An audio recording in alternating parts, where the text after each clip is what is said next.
Have you ever found yourself consumed by sudden jealousy, yet wondered why no one else seems to feel the same sting?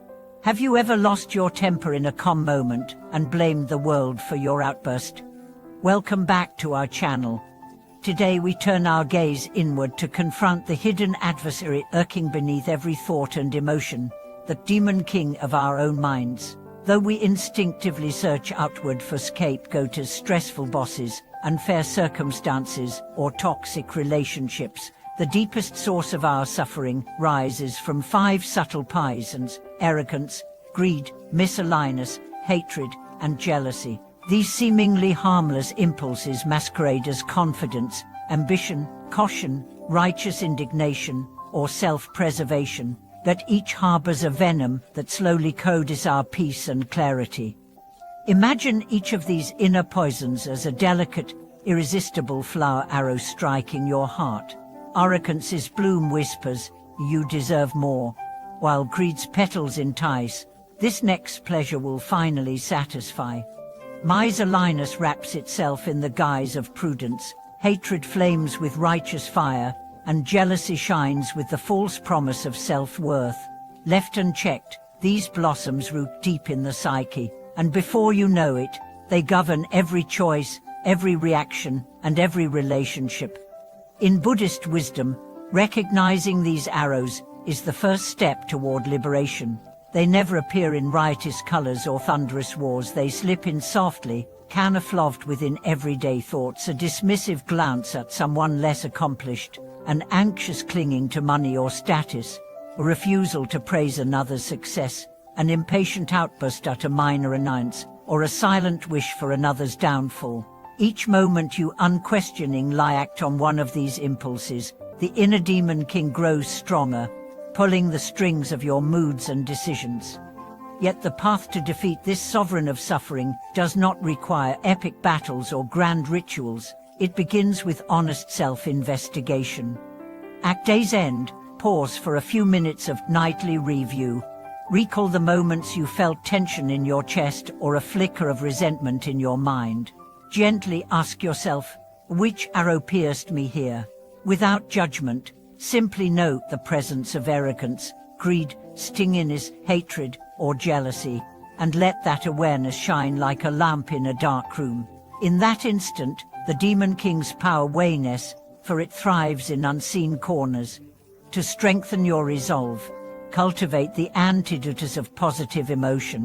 When arrogance surfaces, remind yourself of the shared struggles and achievements of all beings. Celebrate the successes of others as if they were your own. When greed arises, practice contentment. Notice how much you already possess and offer thanks for the simple gifts of today. When stinginess tightens your heart, extend a genuine compliment or share what you have, even if it feels awkward at first.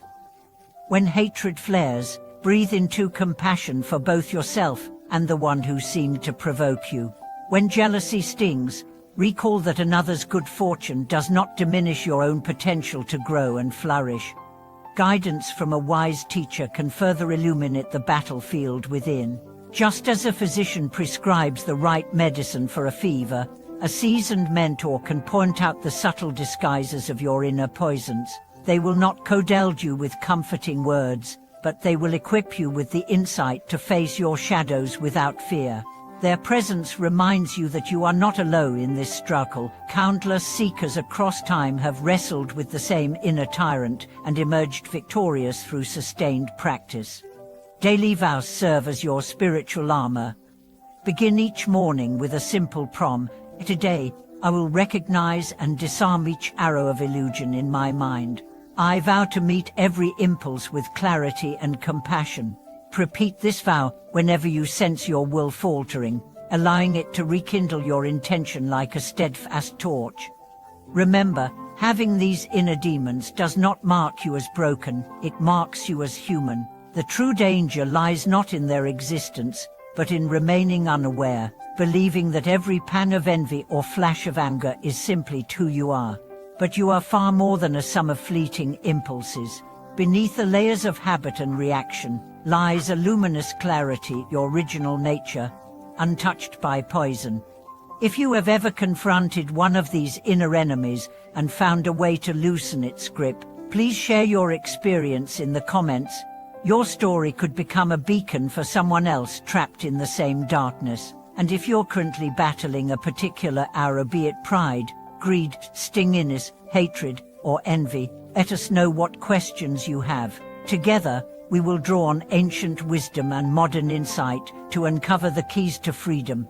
As you continue your journey of confronting the inner demon king, you may find that cultivating direct awareness of bodily sensations offers a powerful gateway to disarming subtle poisons. In trauma-sensitive mindfulness, practitioners learn to scan the body slowly from the crown of the head down to the soles of the feet, gently noticing areas of tension, tightness, or warmth.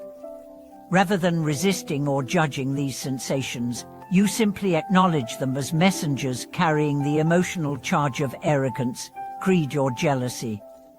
Over time, this somatic inquiry transforms adversarial impulses into neutral data, depriving them of the stealth and surprise they once wielded. In moments when pride swells or envy stings, pause and listen to your body's dial. Let the ground beneath your feet, the weight of your seated bones, or the rhythm of your heartbeat remind you that you are more than any passing emotion. Another potent antidote emerges through walking labyrinthous circular paths laid out with precise geometry, often found in ancient cathedrals or modern retreat centers. As you trace the labyrinth's winding course, your mind naturally settles into a reflective rhythm, and each turn invites you to relinquish a fragment of inner turmoil. The center, once reached, symbolizes the clarity at the core of your being. Returning along the same path, you carry newfound calm back into the world. Whether in a stone-paved pattern or a makeshift chalk drawing on the floor, this meditative walking practice enlists both body and mind in dismantling the fortress of the Demon King, one deliberate step at a time. Cognitive reframing, a cornerstone of modern therapy, complements these embodied methods by teaching us to examine and gently question our self-talk. When the voice of misaligners whispers that there is never enough, you can pause and ask, is it absolutely true? Often, such interrogations reveal that our limiting beliefs rest on assumptions rather than facts. By cataloging alternative perspectives, perhaps recalling a time when generosity returned unexpected gifts, you weaken the hold of stinginess. Over weeks of consistent mental inquiry, your habitual thought patterns loosen their grip, and a more balanced, open-hearted narrative naturally emerges. In parallel, group-based peer circles foster a communal mirror for detecting and dissolving hidden poisons. Small gatherings, whether in local community centers or online video calls, invite participants to share one moment when a toxic impulse arose, and then offer each other practical strategies that have worked. Hearing how another person transmutes hatred into empathy or jealousy into inspiration not only expands your toolkit, but also reminds you that battling the Demon King is a universal human endeavor. The collective wisdom of a trusted circle transforms individual struggles into shared victories, reinforcing the conviction that no shadow is too deep to illuminate. Nature itself offers its own silent teachings. Immersing yourself in a forest, beside a river, or atop a hill can awaken an intuitive sense of interdependence that counters the isolation of arrogance and self-absorption. As you observe the interlocking web of roots, the dance of sunlight through leaves, or the chorus of birdsong, a subtle shift occurs. You sense that your personal dramas are but one note in a vast symphony. This cosmic perspective weakens the inner tyrant's claim to your attention and opens your heart to the astonishing generosity of the natural world. Ritual remains a reliable ally in this inner struggle. Simple daily gestures, such as dedicating the merit of each good deed to the well-being of all beings, or adorning your practice space with a single flower, imbue ordinary moments with sacred intention. One practitioner I know pauses before every meal to breathe deeply and mentally offer the food's nourishment to those in need. Over months, this tiny rite reshapes her relationship with consumption. dissolving the poison of greed and replacing it with reverence for life's sustenance. In these humble ceremonies, the battle against inner demons becomes a graceful dance of devotion rather than a grim contest. As these varied methods coalesce body awareness, labyrinth walking, cognitive reframing, peer support, nature immersion, and ritual, you will discover a resilient alchemy at work. The inner poisons either vanish overnight or through force of will alone. They are gradually transmuted by the steady application of wisdom and kindness. Your own heart becomes the laboratory in which arrogance yields to humility, greed to contentment, stinginess to generosity, hatred to compassion, and jealousy to rejoicing. May you carry these reflections into your daily life, meeting each impulse with open curiosity and gentle firmness. In doing so, you honor the universal truth that the greatest victory is not the suppression of our demons, but their transformation into allies on the path of awakening. Thank you for watching this video.